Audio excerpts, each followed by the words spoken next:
अच्छा जी, last lecture जो हमारा था जिसमें हमने 30 एंड पे हमने 32 बिट के बारे में पढ़ा था। 32 बिट में हम कैसे रिप्रेजेंट करेंगे उसको एक दफ़ा देखा। सिंगल प्रिसीजन था और उसमें डबल प्रिसीजन आपके पास है, फ्लोटिंग पॉइंट रिप्रेजेंटेशन। तो this is your lecture number 4।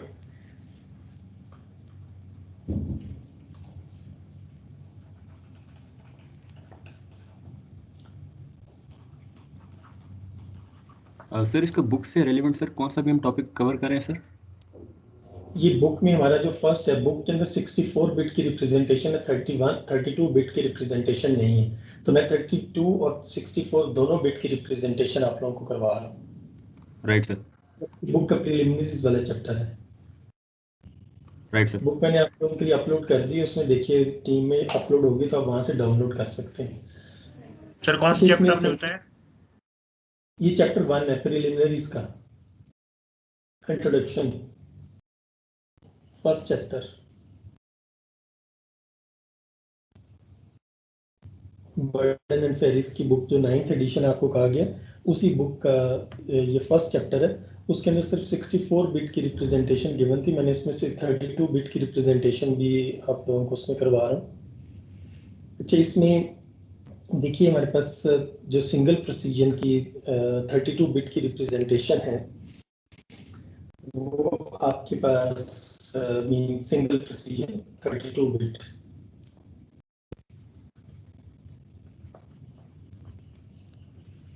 Single precision 32 bit में आपके पास इसमें 3 चीज़ें आपके पास इन्वॉल्व होती हैं।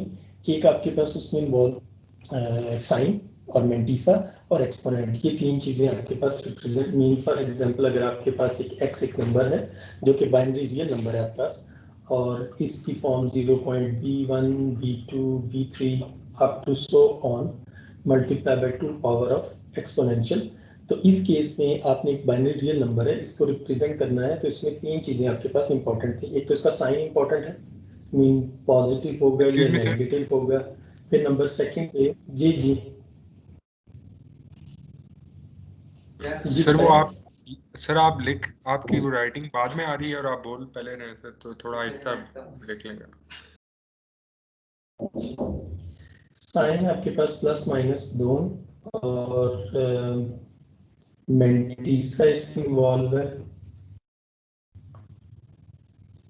जो कि 0.b1 b2 b3, these are the bits, and number 3 is the exponent e। ये 3 चीजें इसमें इन्वॉल्व हैं। और साइन आपके पास इसका जो जनरल फार्मूला है, जनरल फार्मूला आपके पास 1 minus 2s multiply by 2 power c minus 127 1 plus n, ये आपके पास मेंटिसा है। Here c is the exponent,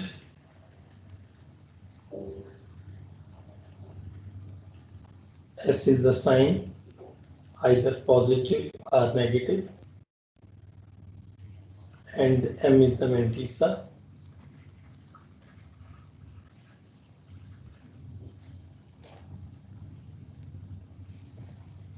C is also called the biased exponent.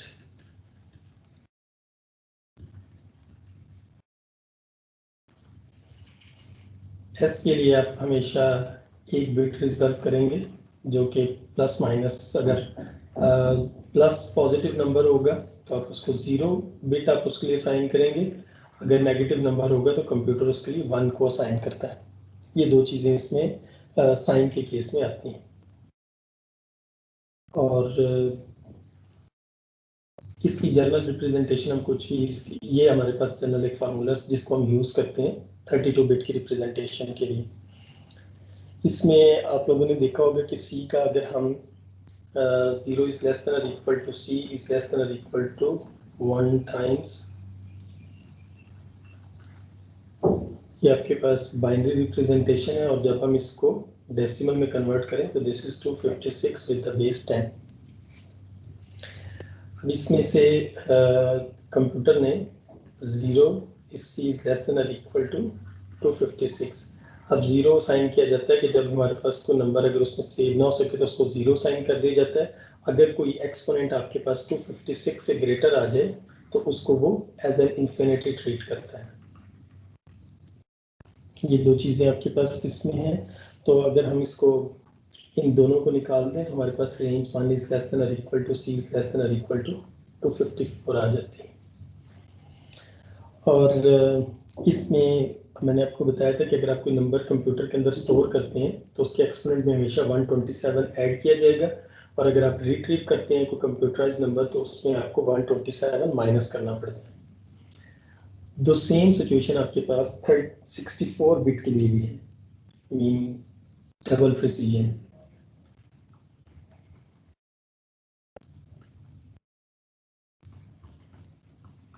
Double precision which is the 64 bit. 64 bit का same number आपके पास plus minus 0.b1 b2 b3। Again आपके पास sign का bit same रहेगा, sign bit is plus minus in S either 0 or 1 for positive and for negative.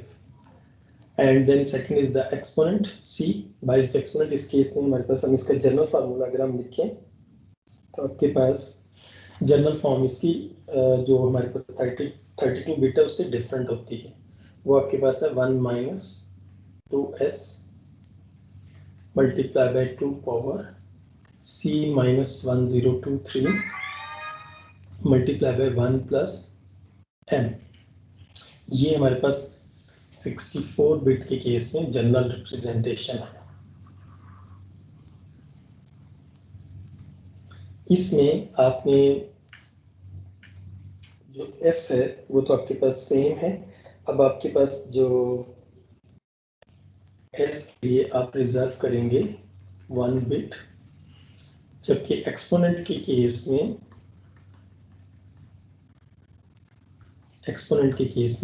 you can use here 11 bits exponent, mean 11 bits exponent you can use।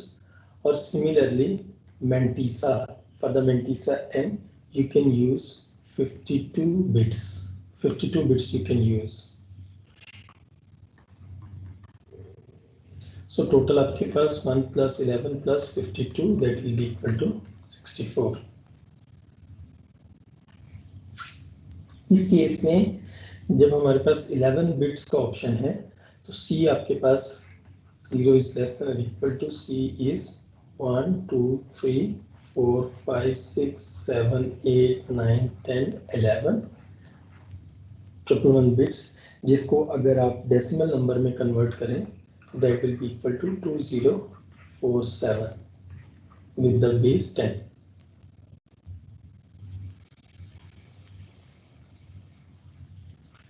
इसमें again आपके पास अगर 64 bit operating system है तो zero को as a zero treat करेगा। अगर exponent आपके पास less than zero अगर आ जाए तो उसको जीरो कंप्यूटर ट्रीट करेगा। लेकिन अगर एक्सपोनेंट आपके पास 2047 से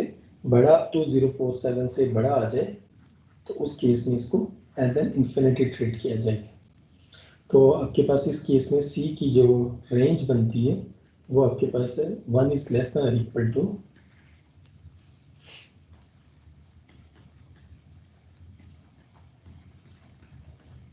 2046। और हम इसको इस फॉर्म में भी लिख सकते हैं -1022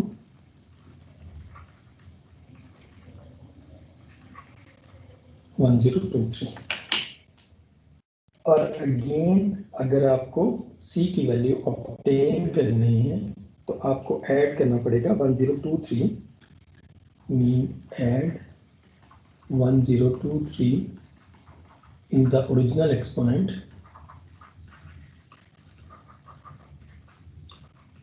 while storing a number in computer।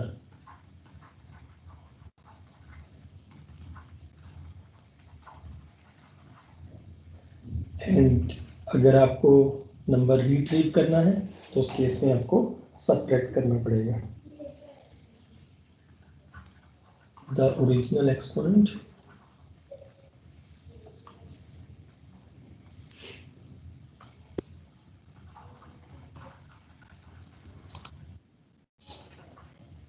retrieved, the original exponent is retrieved by subtracting 1023, जो आपको एक्सपोनेंट उसका इसमें से 1023 को आपको सब्ट्रैक्ट करना पड़ेगा जी। तो यहाँ तक आपको इसमें समझ आ गया? इसमें कोई डाउट है तो काइंडली आप क्वेश्चन कर लें। सर ये जो इन्फिनिटी वाली बात आपने लिखी हुई है, अगर आप रिपीट कर दें सर। जी सर ये 2047 टू इन्फिनिटी वाली जो आपने बात लिखी हुई है, ये अगर आप रिपीट कर दें। कि अगर आपके पास ये जो एक्सपोनेंट है it's larger than 2047, then computer will treat it as infinity, वो उसको इन्फिनिटी ट्रीट करेगा। यूजुअली वो इन्फिनिटी की बजाय हमें NaN का ऑप्शन देता है, नॉट अ नंबर। ठीक है, अगर आपका एक्सपोनेंट 2047 से ग्रेटर हो जाता है, ठीक, 2047 और 2047 से ग्रेटर अगर आपके पास एक्सपोनेंट आ जाता है तो कंप्यूटर उसको NaN के तौर पे ट्रीट करता है। Right sir. Any other question? Sir आपने वो तो समझ आ गई है, लेकिन ये जो आपने किया C-1023 ये क्यों किया? और जो आपने लिखा है ये जी, इसमें हमने इस वजह से किया है कि देखिए अगर आपके पास कोई बहुत स्मॉल नंबर आ जाता है, एक very very small number mean जिसकी फॉर्म आपके पास 1 over something very very small number, जैसे फॉर एग्जांपल अगर आप देखें वैसे फॉर द टिपिकल 1 ओवर 100,000 अगर आपके पास है तो ये एक्चुअली बनता क्या है 0.0001 लाइक दिस, इस तरह का आपके पास एक नंबर बनेगा। तो हमने नेगेटिव साइड वाले एक्सपोनेंट्स को भी कवर करने के लिए, आई मीन हमारे पास एक्सपोनेंट पॉजिटिव नेगेटिव दोनों हो सकते हैं ना, तो एक्सपोनेंट नेगेटिव साइड के जो स्मॉलेस्ट एक्सपोनेंट है उसको कवर करने के लिए हमने इसको इस फॉर्म में रिप्रेजेंट किया है कि मीन हमने हाफ ले लिया 2046 का हाफ, उसका हाफ लेके उसको दोनों साइड से सब्ट्रैक्ट करवाया है। तो उस केस में अगर हमारे पास एक्सपोनेंट बहुत स्मॉल भी आ जाता है तो वो भी कंप्यूटर अपने पास उसको स्टोर कर सकता है। दैट्स द रीजन, इसके पीछे रीजन ये है आपके पास। सर मतलब कि पावर नेगेटिव में जाएगी? जी, पावर नेगेटिव मीन अगर आपके पास एक्सपोनेंट बहुत स्मॉल है तो उस केस में आपके पास इस तरह से रिप्रेजेंट होगा। सर जो हमारे कंप्यूटर्स होते हैं ये इससे ज़्यादा कैलकुलेशन नहीं कर सकते, इस पावर से ज़्यादा? जी, इस पावर से ज़्यादा कैलकुलेशन नहीं कर सकते जो हमारे पास कंप्यूटर्स हैं। जो 32 बिट्स 64 कर सकता है? तो 64 बिट में ये रिस्ट्रिक्शन है ना। देखिए 64 बिट के 32 बिट के केस में आप मैक्सिमम जो एक्सपोनेंट आपका हो सकता है वो 8 बिट्स का हो सकता है, ठीक है, जबकि 64 बिट में आपको थोड़ी बहुत लाइबिलिटी मिल जाती है कि आप 11 बिट का, और मेंटीसा उतना इंक्रीज कर जाता है। तो आपको पता है जब मेंटीसा आपके पास इंक्रीज करता है तो आपकी एक्यूरेसी बढ़ती है, एक्यूरेसी आपके रिजल्ट की बढ़ती है। इस वजह से हम इसको इस फॉर्म में consider 64 bit is much good as compare to 32 bit. ठीक है, अब जैसे फॉर एग्जांपल आप देखें कुछ कैलकुलेशंस ऐसी होती हैं जो हम नॉर्मल कंप्यूटर्स पे परफॉर्म नहीं कर सकते हैं। ठीक है, कुछ कैलकुलेशंस इस तरह की होती हैं जिनको हम नॉर्मल उस पर परफॉर्म नहीं कर सकते, तो उसके लिए हमें सुपर कंप्यूटर्स रिक्वायर्ड होते हैं। तो सुपर कंप्यूटर्स के अंदर ये एबिलिटी होती है कि वो आपको काफ़ी स्मॉलेस्ट और लार्जेस्ट नंबर को वो कवर कर सकते हैं। जी पूछें क्वेश्चन। सर आपकी आवाज़ बहुत स्लो आ रही है, तो आप शायद माइक से दूर बैठे हुए हैं या हेडफोन इस्तेमाल कर रहे हैं, तो सर वो थोड़ा अरेंज कीजिएगा, आवाज़ बहुत स्लो आ रही है सर। अच्छा सॉरी। जी सर, शुक्रिया सर। देखिए इसके बाद अगर आप ये देखना चाहें कि आपके पास 32 बिट में सबसे स्मॉलेस्ट नंबर जो आप सेव कर सकते हैं, आप लोग इसको एज एन असाइनमेंट आप लोग ले लें या एज ए टास्क आप लोग इसको कंसीडर कर लें। आपने ये फाइंड करना है, you have to check number 1, check the smallest and largest positive number in the case of 32 bit। अगर आपके पास 32 बिट ऑपरेटिंग सिस्टम हो तो उसमें सबसे स्मॉलेस्ट और लार्जेस्ट पॉजिटिव नंबर क्या हो सकता है in case of 32 bit. And number second, check the smallest and largest positive number, smallest and largest positive number in the case of 64 bit. Kindly इसको आप लोगों ने ट्राई करना है, ठीक है, by using the same formula. और positive number है तो ऑब्वियसली आपके पास एक चीज तो कंफर्म होगी कि एस इसमें 0 ही होगा, ठीक है। बाकी अब आपको मेंटीसा और उसके बारे में आपने देखना है कि सी के बारे में आप कैसे चूज करते हैं, मेंटीसा को और सी को, एक्सपोनेंट को, ठीक है। सर एक चीज मैंने मिस कर दी है, बता देंगे? जी बताएं। सर सिंगल प्रिसीजन और डबल प्रिसीजन का क्या मतलब है? सिंगल प्रिसीजन आपके पास ऐसे ऑपरेटिंग सिस्टम है जिसमें 32 बिट ऑपरेटिंग सिस्टम यूज हुआ है, 32 बिट ऑपरेटिंग सिस्टम। और डबल प्रिसीजन आपके पास में जिसमें 64 बिट ऑपरेटिंग सिस्टम आप लोग यूज करते हैं। जैसे फॉर एग्जांपल लैपटॉप्स हैं, लैपटॉप्स आपके पास या डेस्कटॉप्स हैं, इवन वो 64 बिट्स के भी हैं, 32 बिट्स के भी हैं। तो वो स्टोरेज, नंबर के स्टोरेज का उसमें प्रोसेस डिफरेंट हो जाता है। ठीक है सर, शुक्रिया। नेक्स्ट में ये आप लोग टास्क काइंडली देखिएगा, लार्जेस्ट पॉजिटिव नंबर और स्मॉलेस्ट पॉजिटिव नंबर ये हमने करने हैं। अच्छा, इसमें देखिए हमारे पास जो एक चीज आपके पास है जो ओवरफ्लो और अंडरफ्लो के बारे में हमने डिस्कस तो नहीं किया ना, ओवरफ्लो और अंडरफ्लो को, ओवरफ्लो एंड अंडरफ्लो, इससे पहले हमने डिस्कस किया ओवरफ्लो एंड अंडरफ्लो को। सर हमने एक दफा डिस्कस किया सर। जी देखिए, अगर आपके पास कोई number for example 32 bit operating system है, इसकी एक रेंज होगी जिसमें आप उसका स्मॉलेस्ट पॉजिटिव नंबर और लार्जेस्ट पॉजिटिव नंबर उसके अंदर सेव कर सकते हैं। अगर कोई नंबर आपके पास उस लार्जेस्ट पॉजिटिव नंबर से भी बड़ा नंबर आ जाता है जो उस कंप्यूटर को सेव करना पड़ता है, तो उस केस में जो सिचुएशन हमारे पास आती है, that situation is called the overflow, overflow, ठीक है। और अगर हमारे पास अंडरफ्लो के केस में जो हम स्मॉलेस्ट पॉजिटिव नंबर अपने कंप्यूटर के अंदर सेव कर सकते हैं, तो उस स्मॉलेस्ट पॉजिटिव नंबर से अगर और कोई स्मॉलेस्ट नंबर अगर आपके पास आ जाए तो उस केस में भी कंप्यूटर उसको सेव नहीं कर सकता, तो उसको हम अंडरफ्लो कंसीडर करते हैं।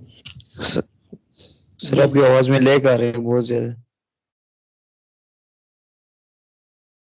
देखिए, अगर आपके पास ओवरफ्लो हो, ओवरफ्लो में फॉर एग्जांपल सपोज करें कि आपका कंप्यूटर +100 से लेके -100 के दरमियान एक नंबर सेव कर सकता है, ठीक है। सर समझ नहीं आ रहा, आपकी आवाज नहीं आ रही सही।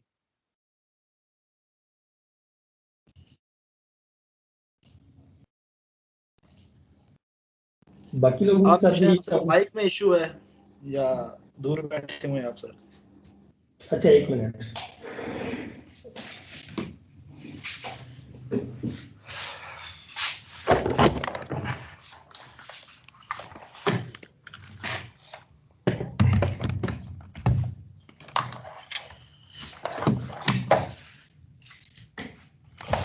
जी अब कुछ क्लियर है आप लोगों को आवाज?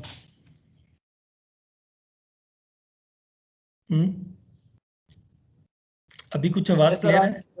आगे से कुछ बेहतर है सर। यस। अच्छा, ओके। देखिए आपके पास, जी मैं अभी रिपीट कर देता हूँ, आपके पास ओवरफ्लो और अंडरफ्लो की कंडीशन क्या होती है।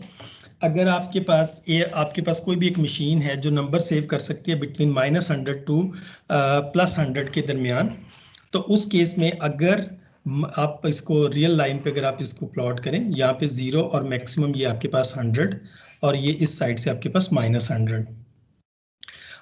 अंडरफ्लो ओवरफ्लो का केस क्या होगा कि अगर आपके पास इस साइड से लार्जेस्ट नंबर आ जाए, मीन लार्जर देन 100, और इस साइड से आपके पास स्मॉलेस्ट देन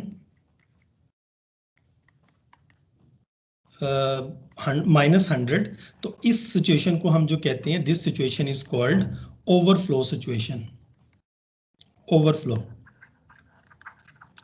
अगर किसी कंप्यूटर को ये सिचुएशन फेस हो तो उस केस में इससे जो लार्जेस्ट नंबर होगा उसको एज एन इन्फिनिटी या NaN के तौर पे सेव करता है। NaN आपको result as a form of NaN मिलता है। सिमिलरली अगर आपके पास कुछ स्मॉलेस्ट पॉजिटिव नंबर हो, स्मॉलेस्ट अगर आपके पास फॉर एग्जांपल एक नंबर है, सपोज करें -1.5 और यहाँ से आपके पास +1.5 एक नंबर है, अगर कोई ये नंबर आपके पास सेव हो सकता है। अगर कोई नंबर आपके पास 1.5 से स्मॉलर और -1.5 से लार्जर अगर कोई नंबर आ जाए, तो उस केस में कंप्यूटर इस सिचुएशन को हम कहते हैं, this situation is called underflow. और अंडरफ्लो की सिचुएशन को कंप्यूटर हमेशा एज ए 0 स्टोर करता है। ये आपके पास होता है ओवरफ्लो एंड अंडरफ्लो। जब आप ये वाला टास्क कंप्लीट करेंगे, check the smallest and the largest positive number in case of 32 bit, तो फिर उस केस में आप ओवरफ्लो और अंडरफ्लो के कॉन्सेप्ट को ज्यादा बेहतर तरीके से अंडरस्टैंड कर सकते हैं। जी, ओवरफ्लो एंड अंडरफ्लो का कॉन्सेप्ट क्लियर हो गया? Yes sir. ओके, अब इसमें देखें, अगर हम इसकी कोई भी हमें एक नंबर गिवन है जिसको हम रिप्रेजेंट करना चाहते हैं 32 बिट में। फॉर एग्जांपल सपोज करें कि हम एक एग्जांपल सॉल्व करते हैं कि हम 32 बिट में हम नंबर सेव कैसे करते हैं। देखिए एक एग्जांपल आपके पास, let suppose example you have given x is equal to -1.00011 with the base 2 multiply by 2 and this is 100 with the base 2। इसको आपने 32 बिट में 32 बिट की रिप्रेजेंटेशन में शो करना है, 32 बिट। अब इसमें सबसे पहले इस नंबर का आप साइन देख लें। साइन आपके पास क्या है? S, वो आपके पास नेगेटिव है, तो S का बिट आपने, जब नेगेटिव का केस होगा तो S का बिट क्या होगा आपके पास? S की वैल्यू क्या आएगी? 1। ठीक है, इसके बाद आपके पास जो एक्सपोनेंट है, ये एक्सपोनेंट आपको गिवन है, यहाँ पे एक्सपोनेंट देखें 100 इन द बेस 2, तो इसको पहले हम कन्वर्ट करेंगे डेसिमल सिस्टम में। तो 100 इन द बेस 2 में जब आप डेसिमल में कन्वर्ट करेंगे तो this will be 1 multiply by 2 power 2 plus 0 multiply by 2 power 1 plus 0 multiply by 2 power 0 which is equal to 4। Right, ये हमारे पास एक्सपोनेंट इस केस में आ गया। अब इसमें हमारा मेंटीसा क्या है? मेंटीसा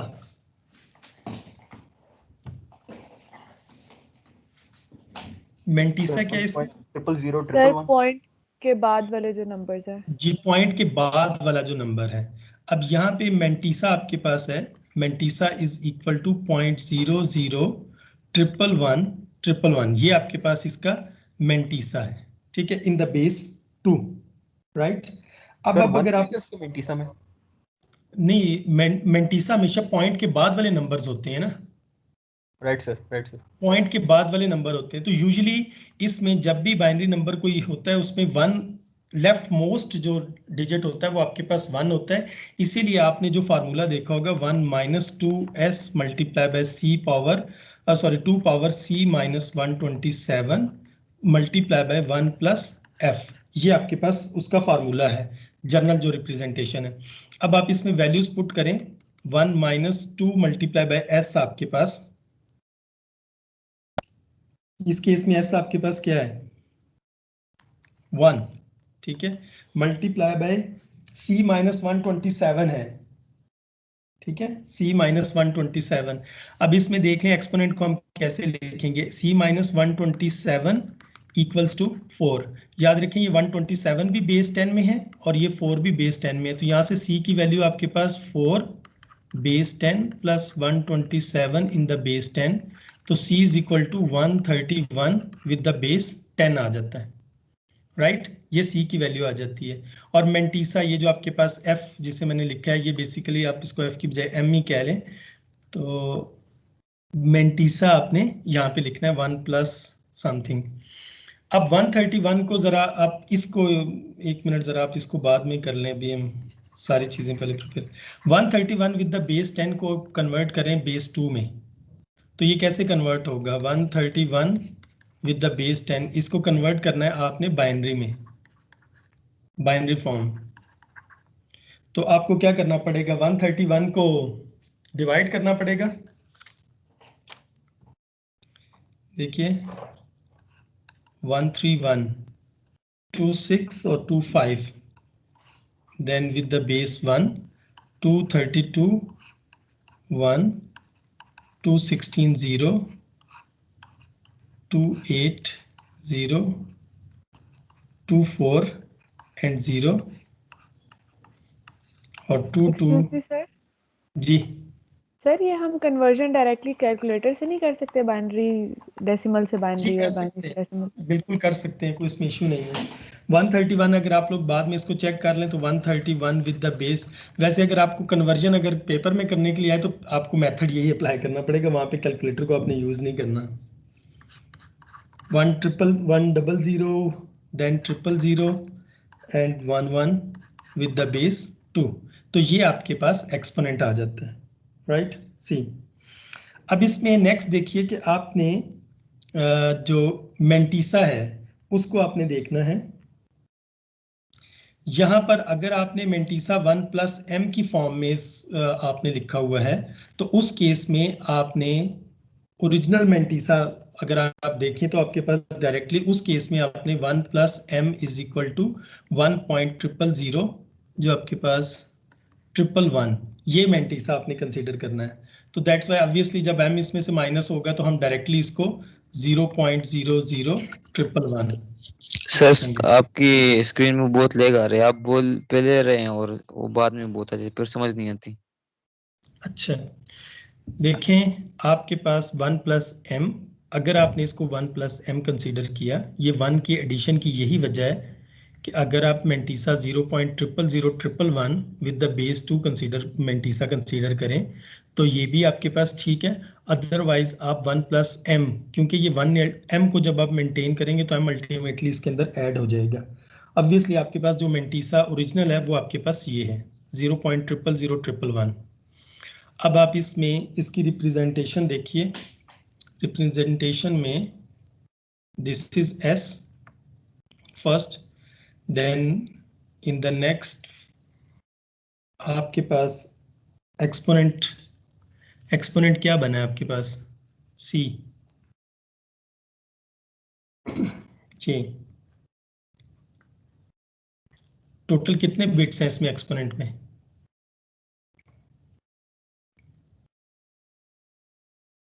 एट बिट्स है ना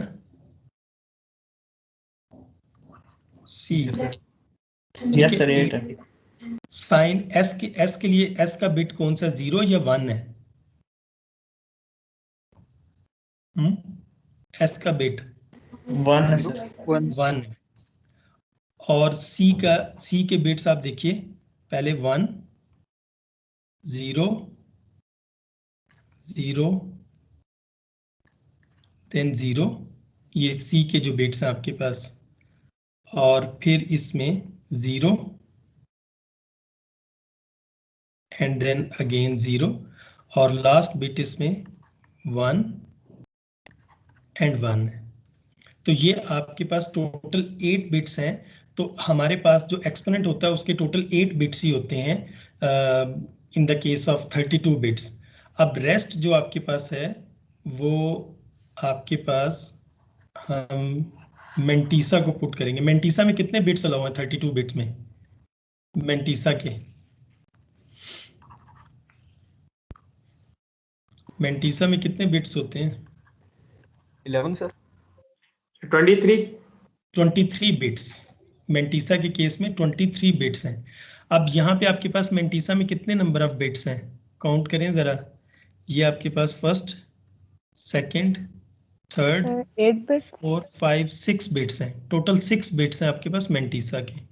तो इसमें ये 0 मैंने मेंटीसा के लिए लिखा, फिर 0, फिर आपके पास 0, देन नेक्स्ट 1 1, ठीक है, और लास्टली भी इसमें 1।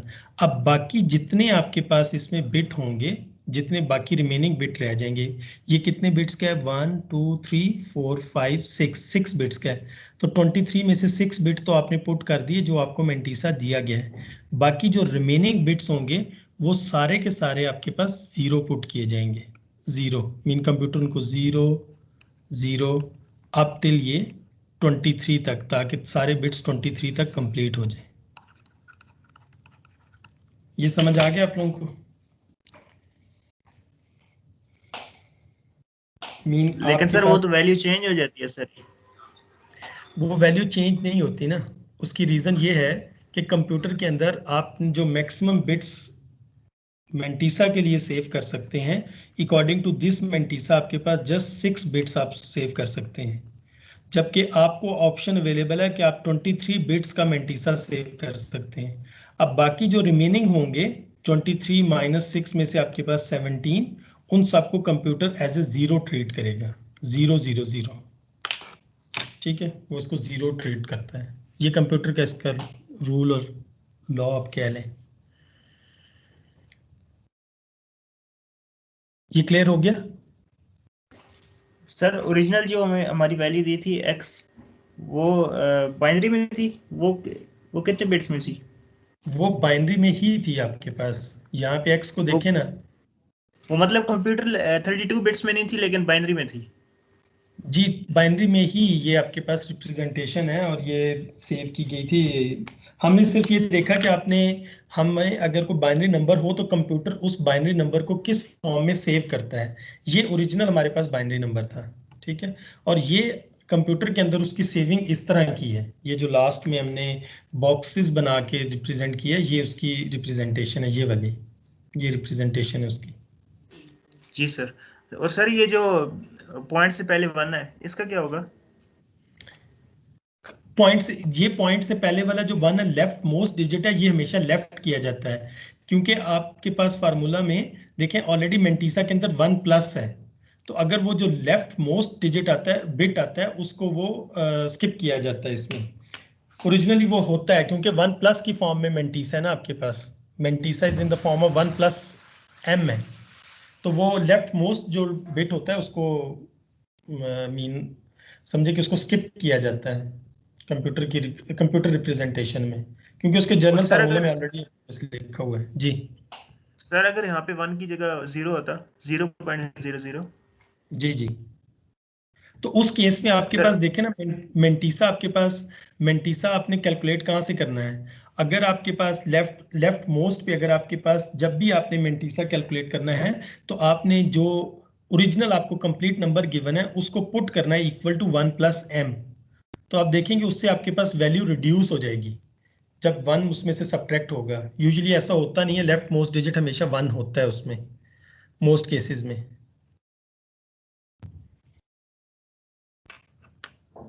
ठीक है सर। ठीक है। अच्छा, इसके बाद इसमें एरर है आपके पास। एरर जो है वो बेसिकली 2 टाइप्स के आपके पास एरर हैं, जिसमें देखिए किसी भी आपके पास जो भी प्रॉब्लम है उसके सोल्यूशन आपके पास 2 सोल्यूशंस हो सकते हैं। इसमें एरर में हमारे पास 2 टाइप्स के सोल्यूशन होते हैं। एक हमारे पास होता है एग्जैक्ट सोल्यूशन, जिसे हम ट्रू सोल्यूशन भी कह सकते हैं, और सेकंड आपके पास इसमें सोल्यूशन होता है आपके पास न्यूमेरिकल सोल्यूशन या अप्रॉक्सीमेटेड सोल्यूशन जिसे हम कहते हैं, अप्रॉक्सीमेटेड सोल्यूशन। एरर बेसिकली क्या है? Error is the difference between the exact solution and the approximated solution. आपके एग्जैक्ट सोल्यूशन और अप्रॉक्सीमेटेड सोल्यूशन में जो डिफरेंस होता है उसको बेसिकली हम एरर से रिप्रेजेंट करते हैं, ठीक है। मीन आपका एक किसी भी प्रॉब्लम है, उस प्रॉब्लम का अगर आपके पास एक एग्जैक्ट सोल्यूशन एग्जिस्ट करता है और एक आपके पास उसमें अप्रॉक्सीमेटेड सोल्यूशन एग्जिस्ट करता है, तो अगर हम इन दोनों सोल्यूशंस का डिफरेंस ले लें तो वो डिफरेंस जो है मैथमेटिक्स में वो एरर कहलाता है आपके पास, एरर, ठीक है। जैसे इसमें हम बेसिकली इसमें रिलेटिव एरर को बेसिकली डिस्कस करेंगे। एरर की सिंपल डेफिनेशन आपके पास क्या है कि आपने absolute value of exact solution, इसको हम समटाइम ट्रू सोल्यूशन भी बोलते हैं, माइनस अप्रॉक्सीमेटेड सोल्यूशन, ये आपके पास एरर कहलाता है। अगर आपको इसको हम ट्रू एरर भी कहते हैं और एरर भी हम इसको कहते हैं। इसको हम relative error, this error becomes the relative error, relative error, exact solution minus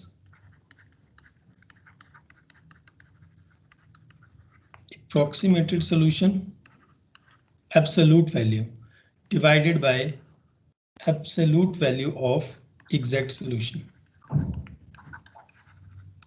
इस केस में हमें जो एरर मिलेगा, this error is called the relative error. ये आपके पास रिलेटिव एरर कहलाता है. इसमें अगर आपने परसेंटेज, सर थोड़ा सा वेट करें सर, स्क्रीन में लैग आ रही है दोबारा.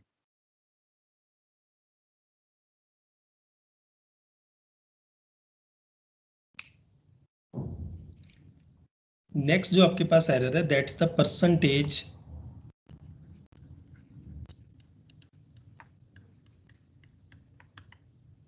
Percentage relative error. उस केस में जस्ट आपने रिलेटिव एरर मल्टीप्लाइड बाय 100 कर देंगे. That will be the percentage relative error.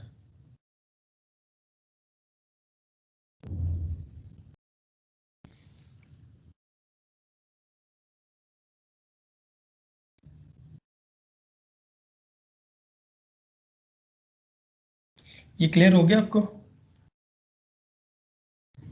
Yes. Okay. अब एरर का आपके पास कुछ सोर्सेज भी हो सकते हैं. एरर आपके पास किस वजह से आ सकता है? एरर के लिए आपके पास दो रीजंस हो सकते हैं किसी भी सॉल्यूशन में एरर आने के. एक इसमें रीजन हो सकती है नंबर 1 सोर्सेज ऑफ एरर. अगर आप कहें इसको sources of error,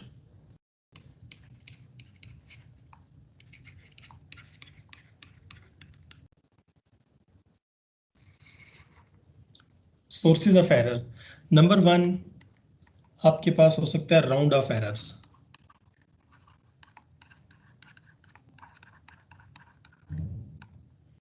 and number second is truncation error.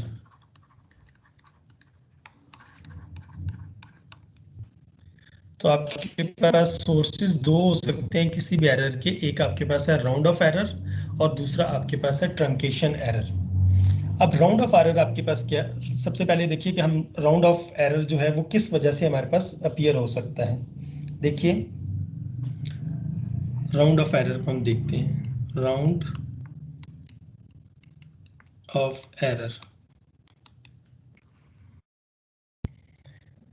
अगर आपके पास एक नंबर हो, a number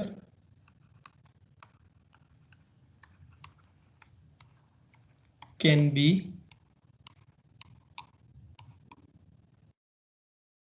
shortened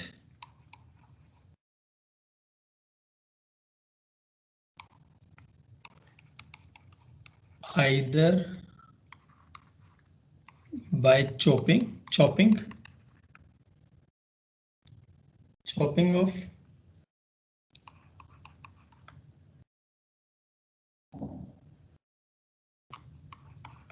or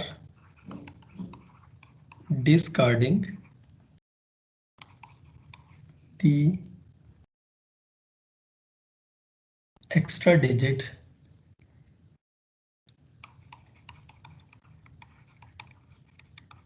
or discarding the extra digits. ठीक है. एक तो राउंड ऑफ एरर के आपके पास ये चॉपिंग की वजह से राउंड ऑफ एरर आ सकता है. मीन आपने कोई भी नंबर है उसको आप छोटा कर लें.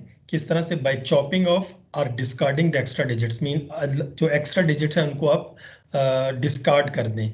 एक तो ये चॉपिंग ऑफ जिसे मेथड हम कहते हैं जिसकी वजह से राउंड ऑफ एरर आ जाता है. आर बाय राउंडिंग कि मीन आपके पास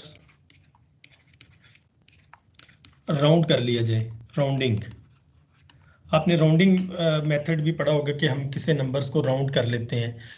जैसे अगर हमारे पास कोई नंबर ऐसा डेसिमल पॉइंट्स में नंबर गिवन हो और आपने अगर एक खास सिग्निफिकेंट डिजिट्स तक आपने उसको कंसीडर करना है तो उसमें हम उसको कर सकते हैं. जैसे अगर मैं आपको इसमें एक एग्जांपल करवाता हूँ, उस एग्जांपल से आप लोगों को ज़्यादा क्लियर हो जाएगा कि चॉपिंग और राउंडिंग बेसिकली आपके पास क्या है. सपोज करें कि आपको दो नंबर गिवन है, इसकी एग्जांपल है. फिर चॉपिंग और राउंड ऑफ दोनों का कॉन्सेप्ट आपको क्लियर हो जाएगा होपफुली. सपोज करें आपको एक नंबर P गिवन है जिसकी वैल्यू आपके पास है 9890 9 और Q आपके पास एक अनदर नंबर गिवन है जो आपके पास 9887.1 है। अब आपने सबसे पहले तो इस नंबर को आप साइंटिफिक नोटेशन में रिप्रेजेंट करें, represent in the scientific notation. जी तो इसकी साइंटिफिक नोटेशन क्या होगी? Scientific notation sir 9.8 into 10 raised to power 3 जी 9.8909 multiply by 10 power 3 and Q becomes 9.8871 times 10 power 3 right. अब अगर आप देखिए, अगर आपको ये कहा जाए कि आपने सिर्फ 3 सिग्निफिकेंट डिजिट्स आपको अलाउ हैं, मीन पहला सिनेरियो ये है कि you are allowed to consider 3 significant digits, 3 significant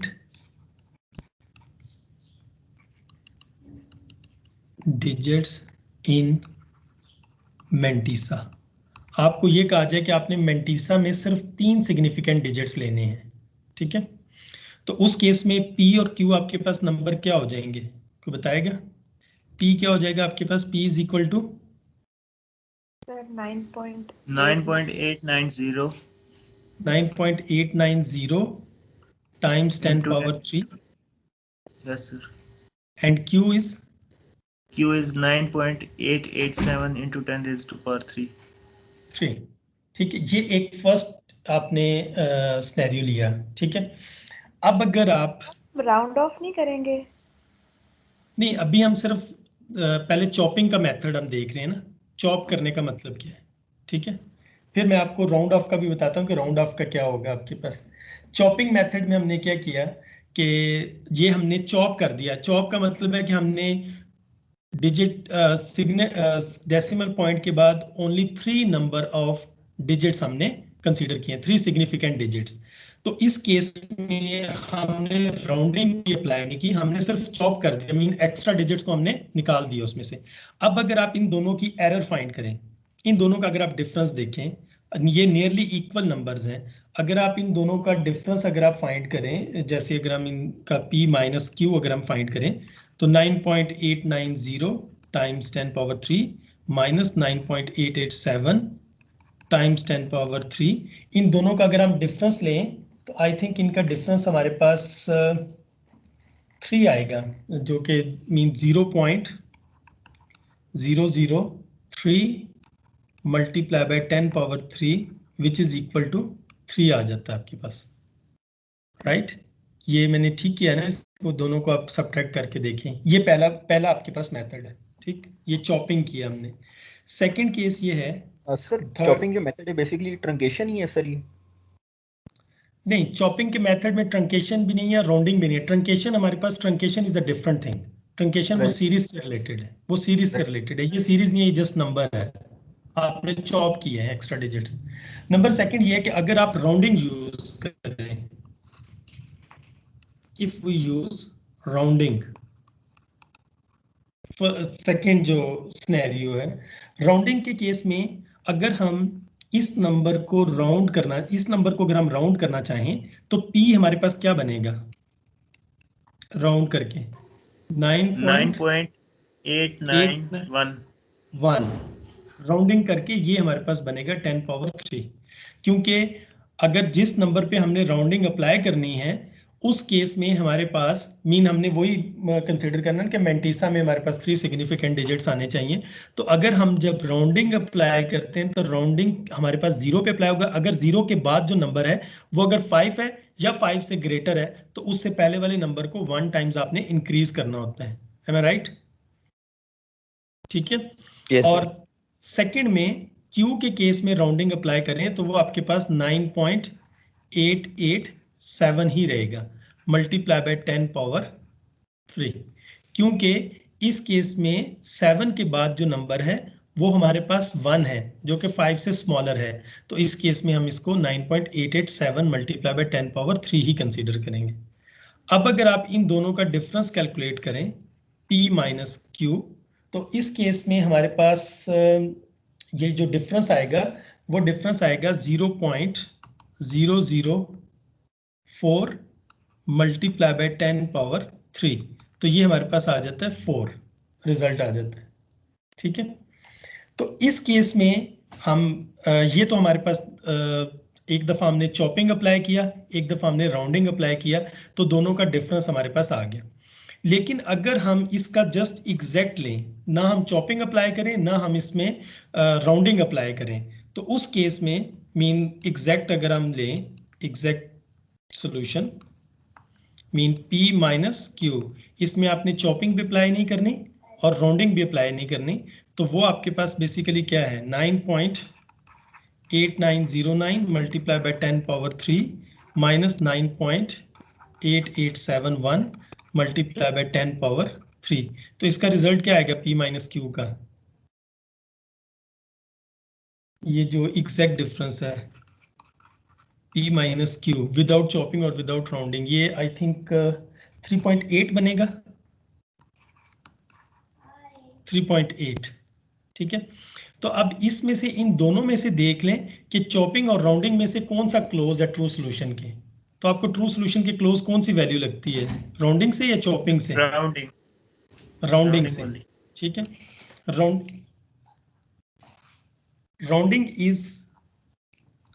rounding method is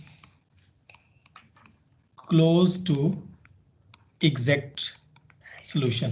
ठीक है, एग्जैक्ट सॉल्यूशन के वो ज्यादा क्लोज आ रहा है। ठीक है, तो राउंडिंग और चॉपिंग का मेथड आप लोगों को समझ आ गया, rounding and chopping? Yes sir, आ गया। अच्छा, इसके बाद सर क्लास टाइम खत्म हो गया यार, सिर्फ अगर मुझे 2 मिनट सिर्फ दे दें ये वाला चैप्टर फिनिश हो जाएगा। ठीक है, सिर्फ 2 मिनट्स। लास्ट मैंने आपको ट्रंकेशन एरर सिर्फ बताना है कि ट्रंकेशन एरर क्या है आपके पास। अच्छा देखिए, ट्रंकेशन एरर क्या है बेसिकली आपके पास, जस्ट ये आपको ओवरव्यू है। Truncation error